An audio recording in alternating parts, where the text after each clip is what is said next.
All right, welcome, ceramics. I have traced my cute little piggy here, and as you can see, I have numbered him. So I am numbering 1, 2, and 3. Your tile should have about 3 layers or more of depth. So the 1 represents the thing that is going to be closest to the viewer, his little snout.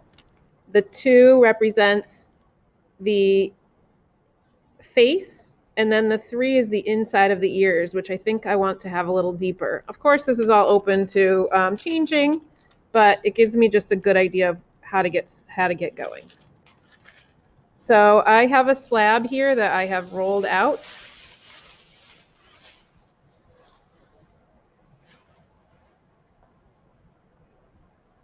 And I am going to take my tracing paper. So I've traced it using my water-soluble pen. And I'm going to flip over the side that has my pig on it.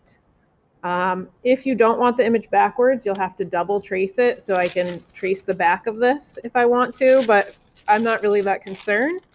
So I've rolled out my slab.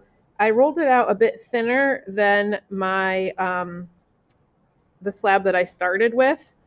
So I went a bit thinner than the rulers even. So I used the rulers and then I got rid of them and went even thinner with it. I didn't want it super thick, but you also don't want it too thin. So I'd say like the thinness of your pinky or thinner. And now I'm going to take my tracing paper and I'm going to rub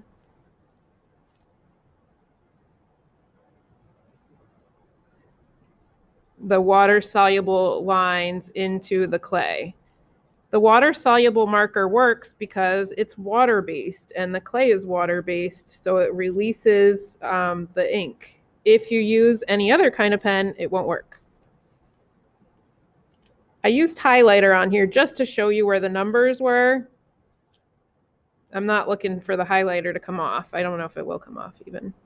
So I'm kind of massaging the drawing to get the lines to transfer.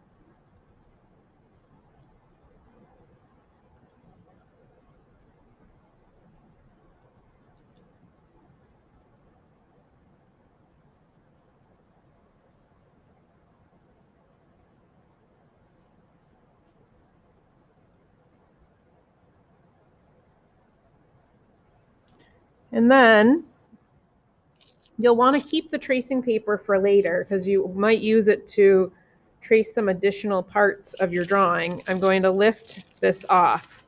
And I have a very faint drawing here. The next thing I'm going to do is take my bamboo skewer and cut out my pig.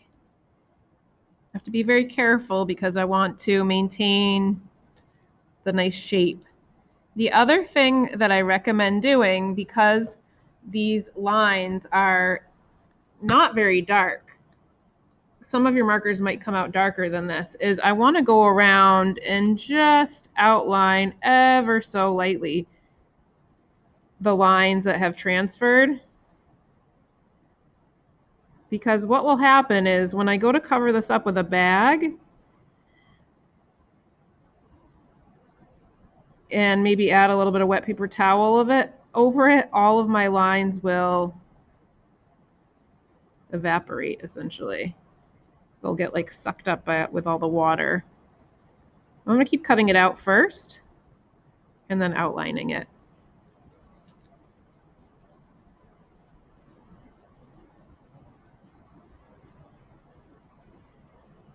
If you have a knife at home, like an X-Acto knife, that certainly would go a little bit more smoothly than using the bamboo skewer. Or if you're in the classroom, you certainly can utilize some of the tools that I have here, but you can do some pretty good stuff with this tool. So I'm going to continue cutting, and then I'm going to outline all of the lines. I'm not digging in very deep. I'm just outlining so that when I go to cover this up and my marker lines evaporate, I still have some helpful lines to show me where to carve, where to build up, where things go. So look out for the next video where I will talk about attaching this to your tile. For now, I'm gonna just set it on top of the tile.